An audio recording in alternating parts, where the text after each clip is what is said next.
اور پیسے دینا میں بھول گیا، اس نے بھی پیسے نہیں مانگے اور میں انڈا لے کے چلا آیا۔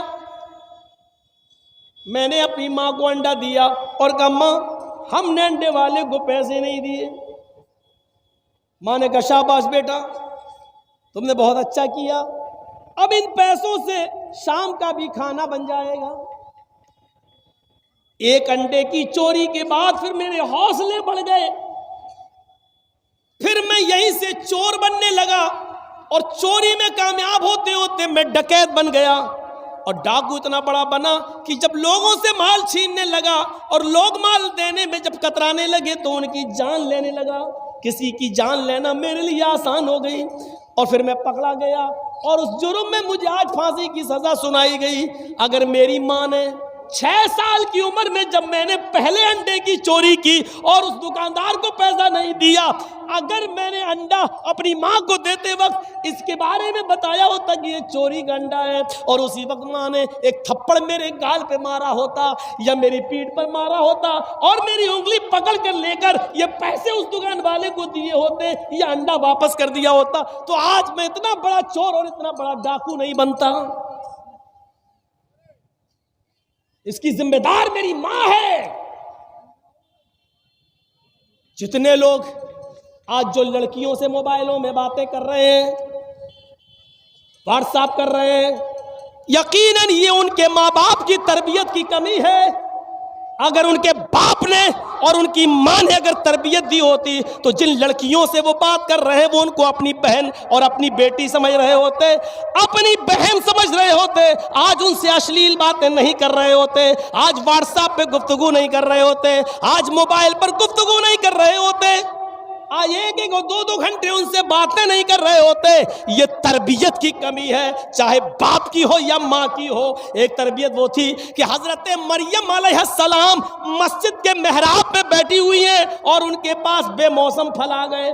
موسمی کا موسم نہیں موسمی آئی، گاجر کا موسم نہیں گاجر آئی ہے، میرے بھائیو تربوز کا موسم نہیں تربوز رکھا ہوا ہے، آم کا موسم نہیں لیکن آم رکھا ہوا ہے۔ حضرت زکریا جب مسجد کے محراب میں داخل ہوئے، جب دیکھا کہ مریم کے پاس یہ پھل آ گئے ہیں، اس کا تو موسم ہی نہیں ہے، سیزن ہی نہیں ہے ان پھل کا، پھر یہ پھل کہاں سے آئے؟ تو حضرت زکریا نے سب سے پہلا سوال یہ کیا مریم سے، انا لک ھذا، اے مریم پہلا یہ بتا کہ یہ پھل کہاں سے آئے؟ سیب کا موسم نہیں سیب کہاں سے آیا، انار کا موسم نہیں انار کہاں سے آیا، آم کا موسم نہیں آم کہاں سے آیا؟ پڑھیے سورہ مریم، قرآن کہتا ہے انا لک ھذا، یہ تیرے پاس کہاں سے آیا؟ اس کا جواب دے۔ اللہ والی تھی، نیک تھی، ارے جس نے بغیر شوہر کے بیٹا پیدا کیا عیسیٰ کو، اور اللہ نے اس کی پاک دامنی کا اعلان کیا، اللہ نے اس کی پاک دامنی کا ثبوت دیا، وہ بدچلن کیسے ہو سکتی تھی؟ لیکن زکریا کلاس لے رہے ہیں، بتا یہ پھل کہاں سے آیا؟ اور مریم کہتی ہیں شک مت کیجئے، ڈاؤٹ مت کیجئے، میرے بارے میں کوئی غلط خیال پیدا مت کیجئے۔ قالت ہوا من عند اللہ، یہ ساری نعمتیں مجھے اللہ کی طرف سے مل رہی ہیں۔ اے زکریا، مجھے پالنے پوسنے والے، میری پرورش کرنے والے، مجھے اچھی تربیت دینے والے، میری رگوں میں آپ ہی کا خون ہے، اس لیے میں آپ کو بتانا چاہتی ہوں یہ کوئی لڑکے نے لا کے نہیں دیا، میرا کسی لڑکے سے کوئی تعلق نہیں ہے، کنیکشن نہیں ہے، یہ نعمتیں مجھے اللہ کے پاس سے مل رہی ہیں۔ آپ باپ ہیں، آپ اپنی بیٹیوں سے پوچھئے یہ موبائل تیرے پاس کہاں سے آیا؟ یہ تو 12-13-15 ہزار کا موبائل ہے، ہم نے تو تمہیں لے کے نہیں دیا، یہ تمہارے پاس کہاں سے آیا؟ 500-600 روپے کا ریچارج تمہارے موبائل میں 1.5-2 GB تمہیں روز مل رہی ہے، یہ پیسہ تمہارے پاس کہاں سے آیا ہے؟ ہم تمہیں موبائل میں 2 ہی نمبر تھے تمہارے پاس، ایک ماں کا ایک باپ کا یا ایک بھائی کا، ابھی یہ تیسرا نمبر، اس نمبر سے جو کال آئی ہے یہ کہاں سے آئی ہے؟ یہ سارے سوال آج باپ نے اپنی بیٹی سے پوچھنا چھوڑ دیا، اس لیے بیٹیاں بھی آوارہ گایوں کی طرح ہو چکی ہیں، آوارہ جانوروں کی طرح ہو چکی ہیں۔ آج ہم نے تربیت دینا چھوڑ دیا ہے۔ سنیے، جب تربیت نہیں ہوگی تو یہی حال ہوگا۔ آج ہم نے اپنی بیٹیوں کو اور اپنی اولاد کو تربیت نہیں دی ہے۔ شیخ عبد القادر جیلانی بغدادی رحمت اللہ علیہ جو بڑے پیر صاحب کے نام سے مشہور ہو گئے، وہ عبد القادر جیلانی رحمت اللہ علیہ 12 سال کی عمر میں قافلے کے ساتھ جا رہے تھے۔ ان کی ماں نے 12 سال کی عمر میں ان کے کرتے کے استر میں 40 اشرفی سل دی تھی اور سلتے وقت چھپا دیا تھا اور کہا تھا بیٹا دیکھو یہ 40 اشرفیاں ہیں، لیکن حالات چاہے کتنے خراب ہو جائیں بیٹے تم جھوٹ کبھی مت بولنا، تم جھوٹ کبھی مت بولنا۔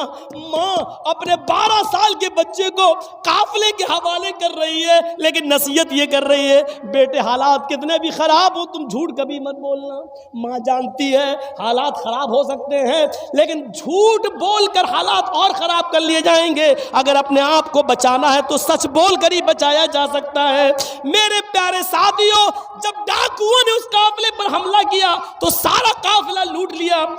ڈاکوؤں کا ایک آدمی جب عبد القادر کے پاس آیا کہنے لگا اے لڑکے تیرے پاس بھی کچھ ہے؟ اس نے کہا ہاں بول کیا ہے؟ 40 اشرفی ہیں؟ 40 کہاں ہیں؟ کہیں تو دکھنے نہیں۔ کہا یہ ہیں۔ استر سل ادھیڑا 40 اشرفی ملی۔ کہا بیٹے یہ تو چھپی ہوئی تھی، تم اگر منع کر دیتے تو میں یہاں تک پہنچ ہی نہیں پاتا، تم نے بتا کیسے دی؟ کہا کہ چلتے وقت میری ماں نے مجھے نصیحت کی تھی کہ حالات چاہے کتنے خراب ہوں جھوٹ کبھی مت بولنا۔ اتنی سی بات کا اس ڈاکو پر یہ اثر ہوا، چیخ پڑا اے ڈاکو ادھر آؤ۔ اس بچے نے اپنی ماں کی اتنی بات مانی ہے کہ اس حال میں بھی وہ جھوٹ نہیں بولا اور 40 اشرفیاں مجھے دے دی۔ میری تو پوری زندگی چوری میں گزر گئی ہے، لٹیری پن میں گزر گئی ہے، ڈکیتی میں گزر گئی ہے۔ یہ بچہ اپنی ماں کی نافرمانی نہیں کر سکا، ہم اپنے رب کی نافرمانی کر رہے ہیں۔ ہم اپنے رب کو کیا منہ دکھائیں گے؟ ہم اپنے رب کو کیا جواب دیں گے؟ سارے قافلے کا لوٹا ہوا مال واپس کر دیا اور ان ڈاکوؤں نے سب نے سچی توبہ کر لی۔ یہ بچہ 12 سال کا آگے چل کر شیخ عبد القادر جیلانی کے نام سے مشہور ہوا ہے اور بڑے پیر صاحب کے نام سے جانا جا رہا ہے۔ ہم اندازہ لگا رہے ہیں میرے بھائیوں مائیں کیا تربیت دیا کرتی تھی اپنی اولاد کو، اور آج ہماری مائیں ہمیں کیا تربیت دے رہی ہیں۔ آج ہمارا 4 سال کا بچہ پینٹ کی چین کھولتا ہے، ماں کھولتی ہے کہتی بیٹا یہاں کھڑے ہو کے پیشاب کر لے۔ ماں کے سامنے وہ کھڑے ہو کے پیشاب کر رہا ہے، اور ایک وہ ماں تھی جب بچہ پیشاب کر رہا ہے تو اس کے پانی کا برتن اس کی شرمگاہ پہ ڈال رہی ہے۔ تربیت ہے۔ ہمیں اسلام ہمارے اندر کتنا داخل ہے، ہم نے اپنی اولاد کو کیا تربیت دی ہے، ذرا سوچو اور اندازہ لگاؤ۔ فرمایا میرے بھائیو یا ایھا الذین آمنوا ادخلوا فی السلم کافہ، ایمانو والو تم اسلام کے اندر پورے کے پورے داخل ہو جاؤ۔ تو یہ اسلام کے بارے میں چند نصیحتیں میں نے آپ کے سامنے رکھی ہیں۔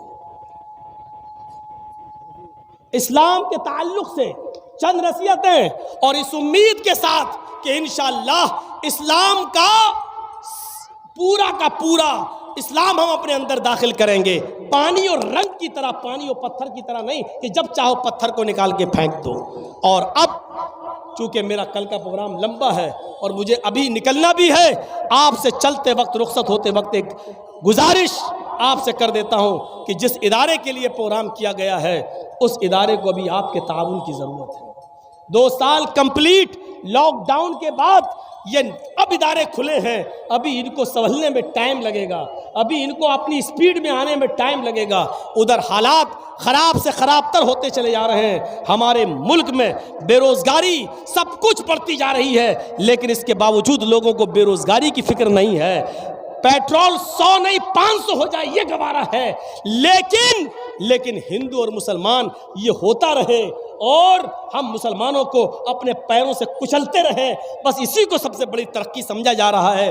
ایسے موقعوں پر ایک طرف ہمارے مدرسوں کو تباہ کرنے کی پلاننگ ہو رہی ہے، ایسے موقع پر ہمیں اپنے مدرسوں کو بچانا ہے، ہمیں اسلام کو بچانا ہے، ہمیں محمد رسول اللہ کے دین کی حفاظت کرنا ہے۔ اس لیے آپ سے گزارش ہے کہ 2:04 5 منٹ ہو رہے ہیں، میں 2:15 بجے تک 2:15 تک اس اسٹیج پر 10 منٹ بیٹھوں گا آپ کا، اور میں یہ دیکھوں گا کہ اسلام کے تعلق سے جو تقریر میں نے کی ہے، اسلام کی کتنی محبت آپ کے دلوں میں ہے۔ آج اس کا ایک اندازہ لگانا ہے، ایک محبت ہمیں دیکھنا ہے کہ کیا ہے آپ کو اس دینی ادارے سے۔ اسلام ہمارے اندر پانی اور رنگ کی طرح ہے یا پانی اور پتھر کی طرح ہے؟ لے کے آئیے، میرے ہاتھ میں آپ کیا دینا چاہتے ہیں، مجھے ذرا دیکھنا ہے کہ 10 منٹ میں آپ ہمارے ساتھ